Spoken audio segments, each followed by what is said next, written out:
Am I funny enough? Okay, hi sluts. Pussy, mind, body, spirit, soul. What is slut camp? Let's get into it. Blocked immediately. Welcome back. Hi sluts. Welcome the fuck back. We have a solo episode today. Whoa. I have a packed and heavy episode today because I feel like I haven't been able to talk about myself in so fucking long. Oh my God. We have a slut affirmation to start. I have a really alarming amount of tequila here and watermelon sparkling juice as always. ASMR. I hope you liked that. So get your drink. It looks like piss. I'm scared. Get your drink. Get your sexy outfit on. Get your boobs out. Get your ass out. One or two or both. Go crazy. Maybe your labias. Put your drinks in the air and let's shake ass and take names. Cheers. Today's outfit is like biker slut. Like we've done like slutness casual, but what's this? Bike slut. This is the bike slut outfit. Okay. So I have no explanation for the slut affirmation. Just shake your ass and take names. Packed agenda. Let's get the fuck into it. First and second guest reflection. I'm going to talk about both of my guests, what I feel that I've learned and gained, and what I hope that you've learned and gained from both of those episodes. Life updates. Who's on the current list? What's going on in my life? A lot. That I will tell you, there's a fucking lot going on. We'll talk about something called the Miraculous Disappearance of the Condom. I have a new segment I want to get into at the end. And I feel like the whole point of this show is me giving you like unsolicited advice and like you're like literally listening because you like my sexy Lindsay Lohan voice and also, I don't know, talking shit. But I'm going to do an unsolicited advice segment every solo episode from now on. So get the fuck ready for that. And then we'll also talk about a couple other little topics along the way. So buckle in. Let's fucking go. My guest. A little reflection, if you will. I feel like this is English and we just read a book and I'm writing a reflection. Okay. I love having guests on the show. It was so fucking fun. I hope you liked it. Obviously, I love listening to the sound of my own voice, but getting to hear from people who I consider kind of like acquaintances / friends, but not super, super close friends, but like now we're fucking friends was really cool. And getting to know kind of what their philosophies on life are, what their philosophies on dating are, how their skill sets kind of hone in on that was cool. Maris was fucking hilarious. I loved listening to her talk about her scare tactics with men, her openness about being fucking crazy, and exposing several married men, and how she became successful in love today was fucking sick. And I literally want to be here when I grow up and learn how to be crazy just like her. Even though I am, we just have to expand that and then connect the dots, okay? And then Maxine, our astrology fucking princess, was talking about like Mercury in like the 7th house or some shit. And it was so interesting. I felt like I was having like a therapy session, but with astrology. All of my toxic behaviors I didn't even realize I had all came out, which was so awesome. Loved it so much. And also one of my names that I, shake ass and take names. One of the names on the roster specifically asked for his chart to be read. So I hope that you enjoyed that. These were two very different guests, obviously, but they were fantastic at bringing out their individual slut in a way that kind of, I feel like, examined a lot of larger topics as a whole. And also we just got to fucking yap. It was awesome.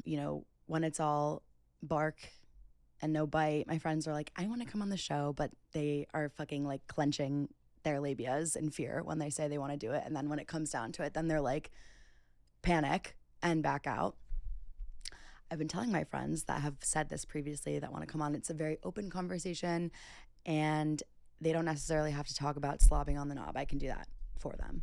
I can also make the stories anonymous and tell it, which I already do. So if you're listening to this and you want to be a guest, fucking let me know. Let's fucking do it. Let's get into the life updates. Who's on the list? What's going on? First and foremost, the list. It's short because I have a lot of other things happening that are so tragic and awesome. But first one. His name is super similar to mine. Met him on Hinge, literally like the opposite of my type. Like, actually, don't really have a type right now. We're like tasting the rainbow, But this one's like 6'1", brunette, like Southern, from Georgia, like in tech. Not my speed. Usually I like men, you know, with no job and no aspirations, but he has both. He's like courting me. He's like taking me on dates, which obviously been on several dates before, but this is like a reoccurring, consistent dating schedule, which we love to see. It's like dinners, it's drinks, it's movies, it's fucking random shit. Whatever. It's great. Consistent communication. It's good. My favorite thing about him is that he never hints at the relationship status. He never wants to talk about anything like feelings wise. And I'm like, fuck yeah, I never want to talk about anything either. Like, I just want you to keep paying for me and just like, we'll just keep fucking and it's good. But there's an unfortunate thing that happens with him that we'll get to in a second. Our New Year's man, he's still around. I hate to say it, it's about to be 10 months around the sun. Plus or minus a month. We had a big conversation. Mostly he talked and I was literally like spit it the fuck out today, please.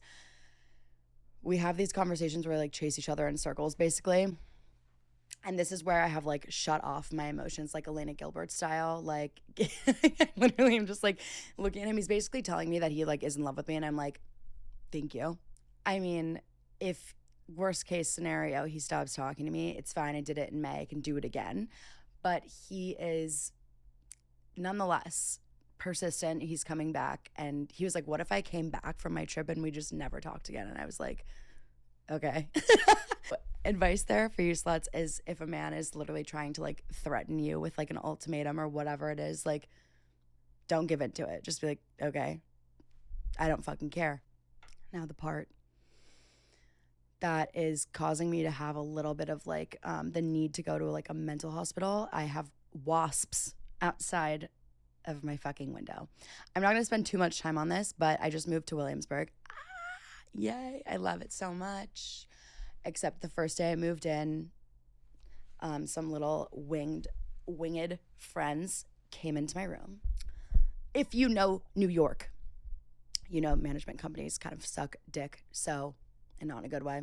I've been getting no help. I just have wasps in my room. I have taped up my entire window and they still come inside. That's like a metaphor for something.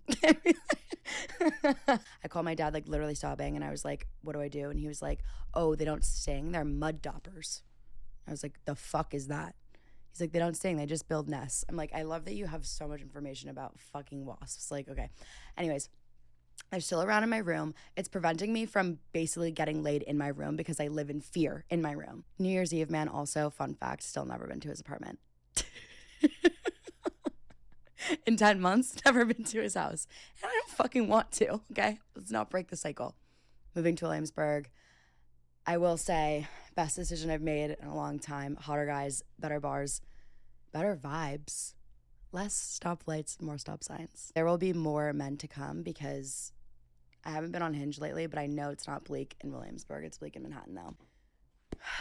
The miraculous disappearance of the condom. Okay. I'm telling this story to shed some light on the subject. And I feel like it's happened before because you know what? I've told this story to a couple of my friends and they all have similar scenarios. Maybe not as bad. Actually, one was worse, but I'm not sure why this happens. I'll have to do more research. I really don't know. Anyways, every time I let me just set the scene. Okay. I'm at my guy friend's patio rooftop deck situation. We're like day drinking. It's a Saturday. It's literally me and like 8 men, like fucking sausage party. I'm like waiting for my friends to come. I'm just like dicking around on their deck with them, whatever. I'm like, oh, I have to tinkle. So I go to the bathroom. I stand up. Something falls to the ground. I was like, oh, must be toilet paper. I look down. Nope. It's a piece of a condom. Oh, I was like, oh my fuck. Is that a balloon? Like what the fuck just came out of me? And so I'm like, I literally have no one to tell about what just happened. Like I cannot tell my guy friends. Like that's like actually disgusting. So I'm like texting like all my friends and I'm like, I have to literally like spit this out of my mouth right now. So I like pull one of my guy friends aside and I was like, I have to tell you something that's literally so disgusting, but you have to know. And I told him. Our friendship reached a new level that day. When I have sex with this one, we'll call him, what do we call him? Georgia boy. When we fuck, I don't know what the fuck happens, but the condom fucking breaks. And I was like, do you have like literal spider webs on your condoms? Like, are they old? Like, are they expired? Like, what is, like, they're literally, I can't. So I don't know what's going on, but those fuckers are breaking and literally you're coming out of me like days later. So I tell all my friends, like, Emma, you have to like tell him. And I'm like, okay, obviously, yeah. But then I'm talking to one of my coworkers and she's like, yeah, one time I was hooking up with this guy and then like I started feeling like something weird happening like down there like 8 months later and everything like looked fine and then an entire condom came out of her. So I don't know what the fuck industry needs to like fix something, but like that happened. It's now happened 4 times. It's actually insane. So I said to him, like, the fuck is going on? The worst part about this entire story is that this is what Slut Camp is for. We're being open and honest here. I fucked New Year's man. And I actually can't say it, it's so bad. He pulls out. He looks down. He goes, what is that? Like on his dick. I look. Oh, it's a piece of the condom. Oh my God. So I go, oh, must be something from the gynecologist. I don't know. I like pull it up and I was like, holy shit. Low moment, but like honestly so fucking funny and like disgusting. Fuck, yikes. So if that ever happens to you, just say it was something from the gyno because they can't say anything. Like they could have put an entire balloon in your pussy and like you could tell them that. Moral of the story is communicate during sex when something is wrong. Oh, this topic is more so just about like being quiet about who you're seeing, updating your friends. I used to like think in middle school and high school if I liked a boy and I told my friends that like it would like he would die or like break up with me or like whatever the situation was. I was like, I'm jinxing it if I speak it into existence. So I had always been like super quiet, but I also have the biggest mouth on planet fucking Earth. So I really wasn't actually. But I know a lot of my friends, I feel like, are either quiet or there's like, they don't really update left and right. Like it's not like I don't get Monday updates from my friends about who they're seeing. Either there's too many to keep track of or you just don't feel like talking about them unless something significant happens, which I totally get. I feel like I'm typically very like open and honest and like verbal about who I'm seeing and what's happening in the status of that hookup or relationship, whatever it is. But, whoa. I've always felt like I said, talking about a guy to my friends jinxes the whole thing and I'll like wake up tomorrow and they'll ghost me or something. So I think decide when you want to update your friends and when you don't. Obviously they're going to be supportive no matter what and ask questions if you feel so inclined to answer them. But like I have friends who are like this guy and the gym guy and the dentist guy and this guy. And I'm like, literally, who the fuck are you talking about? So it's kind of like a level of explanation. If you want to be quiet about it, if you don't have to update your friends left and right. If you do feel like a higher power woo-woo is impacting the furthering of that relationship. Like I feel like I have friends right now who are gushing about guys to me and they're like, oh my God, I'm like addicted, I'm obsessed, like he's inviting me to this party, I'm like meeting his sister, we're going to Pilates together, and then the next day I'm like, how'd it go? And they're like, oh, yeah, he ended things with me or like he ghosted me. And I'm like, what? The thing that I've noticed most recently with a lot of my girlfriends is the level of like maturity of a guy shows very quickly with who my friends are dating. So for example, one of my girlfriends met this guy through her like friend group and they're friends at first. They went to school together and now it's like a little flirty and she like obviously has like fanny flutters, a little crush on him. And he apparently reciprocates. So he asked her out and he sent her this like giant text basically being like, I just want to be transparent with you, blah, blah, blah. Like, I'm not trying to get into anything romantic, which rings a fucking bell. I like have a level of respect for it, like, because it's like at least they're being like honest and not just like doing that without telling you. It's kind of like it's a two-way street. Like I've sent that text before. I've also received it. I obviously it doesn't feel good in the moment because you're like, okay, literally what? Like that's kind of like rejection in a way because you didn't even get the chance to fucking breathe and tell them like I'm not per se looking to be your girlfriend or your wife or whatever. But I feel that they just like assume that when there is like an asking out situation. So kind of shitty.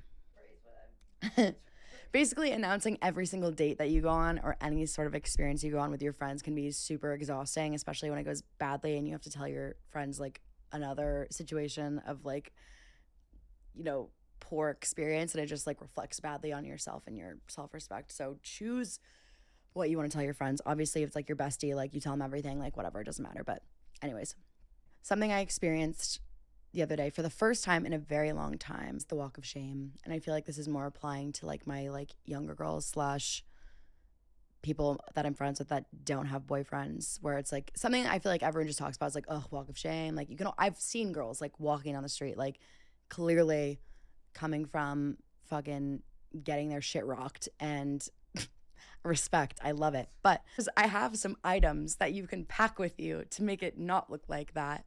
You can make it look like you got your shit rocked internally, but externally we can project something else, a little bit more professional, a little bit more put together. These are the things you should bring on your night out, regardless if you're expecting or not expecting a juicy little sleepover. Something that I did bring to my juicy little sleepover on Friday night this past weekend was a pair of cunt sunglasses, okay? Because the next day when you leave, you put those bitches on. First of all, if like you're hungover, you can't see, your makeup looks bad, it covers, and you just look like a boss-ass bitch. Specifically, these like square Ray-Bans that make me look like Emma Stone and Easy A. Like I just feel powerful in them. So powerful cunt sunglasses, bring them. Perfume, obviously. I feel like every girl already carries perfume, but like a morning perfume, a nice floral for the morning. Nothing too slutty, okay? Something light and airy. So if you go and walk past people, they're not like, ooh, she smells like sex. Contacts. This is like more of like a reminder for myself because I literally can't see and I wear contacts. So if that's you, pack an extra pair because you'll be fucking blind. And when you call your Uber, you're gonna get into like a random fucking car, which has happened to me one time. Bring an extra pair of underwear as well. This is specifically for my slip and slide girlies. If you know, you know. Also, if you like lose underwear easily, bring another pair. Have one. A small comb or a travel-sized brush because your hair's gonna look like shit in the morning. I woke up with a knot the literal size of Manhattan in the back of my head when I woke up in this boy's bed on Saturday morning. So bring something to fix that. You need to have something to take off your cunty eyeliner and mascara moment that you had on the last night. So bring those like tiny ass little terrible for the environment like makeup removing wipes, those like little ones, because they're so cute and you can just throw them in your bag or whatever you use to take off your makeup. Bring it. A little sample of moisturizer if you're crazy or something like that. I don't know. Have some sort of like skincare to remove shit. Otherwise, you know what you look like in the morning when you forgot to take your makeup off. It's not cute. Band-aids. I'm specifically in this moment in my life where I love wearing uncomfortable ass shoes. Like I love wearing those little pointed ass toe heels. My feet hurt like a fucking bitch, so bring Band-aids. If your feet hurt drunk, imagine how they'll feel walking home in the morning, dead sober and unwell. The final tip that I did on Saturday that just honestly turned my whole fucking day around. Later that day when I walked out of my apartment after like obviously getting ready, I got catcalled like 9 times. I was like, damn, did I do my makeup good or something? Like no, it's because my boobs are out. But if you do all these things, specifically this last step, go to your favorite coffee shop. I literally had my Uber drop me off at my favorite coffee shop. Get a coffee, get a little treat, little croissant for your achievements, and go home and take a shower because you're nasty. That's my advice. Yay. I'm so excited about this. This is the segment that I'm calling unsolicited advice, okay? These are situations either from my friends that I'm hearing, like, or from coworkers, people in my life where I'm just like having honest conversations with them. And I'm like, I'm going to take this and use it to talk about on my show. No one's going to know it's about you, but we're going to talk about it. I also feel like these are very universal things that can apply to a lot of sluts. The first piece of unsolicited advice is don't shit where you eat. I've heard that before a million times, but basically, in other words, if you want to fuck the lead singer, don't try and fuck the drummer and the bassist. It's not going to end well. Let me break it down. If, let's say, your guy friend is like the object of your affection and you know that like it would be bad if you tried anything, like you probably wouldn't be able to speak to them again, don't try and fuck their friend to either make them jealous or to make them notice you in that way. Like, I feel like we all have this like subconscious thing, like me included, where like in college I was like literally the lead singer of this band in my brain, because I was like, oh my God, I want to be like a groupie. I want to like hang out with all of them so that I can like be in front of the lead singer. I hooked up with the bassist. I don't fucking know. Terrible. He had a really bad lazy eye. One eye went this way and the other one was like... And then he ghosted me. So I, props to him. Like, wow. Long story short, I didn't get to fuck the lead singer. So with all that being said, don't try and fuck everyone around that guy to get to him. It doesn't work. I don't know why our brains think that it does. It doesn't. So don't shit where you eat, basically. If this is a guy friend, if this is someone that you work with, if this is someone who's constantly in your life, like a revolving door of this person in this group or whatever, and you know that if you hook up with them or you date them and it goes badly, that you cannot hang out with like any of those guy friends again, just think about that. Just like think about that as the resolution. And then you might rethink your actions. Just saying. When I was growing up, like so many of my friends' parents would always be like, you should hang out with Emma more. She's such a good role model. Huh? I'm glad I portray that vibe to my friends' parents.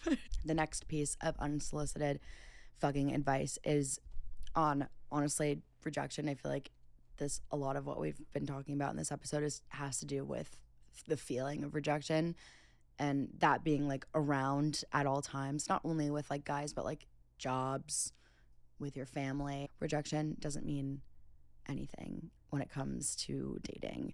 I had a friend basically call and tell me about this guy she was seeing. She had just gotten out of a really long-term relationship, like 5 or 6 years, and was like super delicate, which as we all are. And she was seeing this guy, basically had a little crush on him. Long story short, they ended up like hooking up and not having sex when they were drunk one night.